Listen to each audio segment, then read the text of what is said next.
This week, the Madison School Board approved nearly $2 million to address discipline in the school district. To look at how that money is being used and just what the issues are with behavior, we're joined by Superintendent Jennifer Cheatham this morning. Thanks for being with us. Thank you. Maybe we need to back up before we talk about the money and actually describe what's the problem that you're trying to fix here. Yeah, so over a year ago, our board approved a new policy that is focused on trying to limit what we call exclusionary practice, out-of-school suspensions and expulsions, because we know that they don't work. In fact, they actually have a detrimental effect, and they're having an effect mainly on African-American students and students with disabilities. So we dug into this policy to really try to figure out what the right thing to do would be. We also wanted to introduce a more progressive approach to discipline. So instead of the zero tolerance approach, which has been popular and proven not to work for the reasons I just described, we wanted to introduce a policy that we actually thought would be more aligned with current practice, the way that our teachers were already working with kids, meaning a teaching and learning model, helping students learn from mistakes, restore relationships with one another, which is a skill set that we need in life.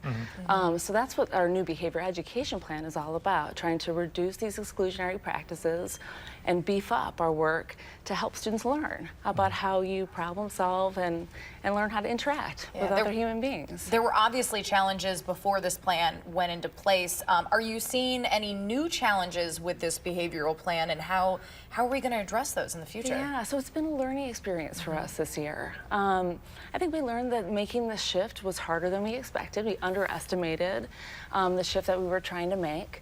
But we are all, and when I say all, I mean our teachers, our principals, our staff, are committed to making the shift and working through some of the hiccups that we experienced this year. So the board moved on Monday to give you some extra funding. If you can kind of walk through, what will this extra money go toward? Yeah, I do want to emphasize that not only did the board vote on extra funding, they voted to make some adjustments to the policy itself based on what we learned this year. We wanted to clarify a few things that had resulted in some misperceptions this year about how students or how teachers can respond appropriately to behavior when it does occur in the classroom. So we voted on those policy changes, and those were approved. So we're feeling really good about that. In addition, they voted on a $1.9 million increase in funding to support teachers in supporting students with behavior. I do need to say that's in addition to a $1.7 million that they had already invested. So this is a substantial investment in keeping our, supporting our teachers and students in creating a safe learning environment. And if I may just jump in, this doesn't work, right, without teacher support and without teacher participation. I mean, this just won't work. It just won't work, that's right. And what we've done, based on what we've heard from teachers this year, is invested more in staffing.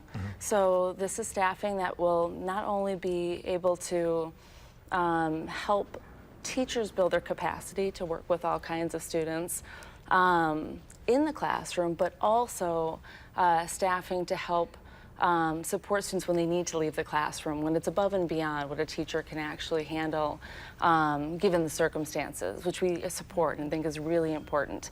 We want students who need it to be able to leave the classroom, to re-regulate, to reflect, to think about what happened and re-enter the classroom ready to learn.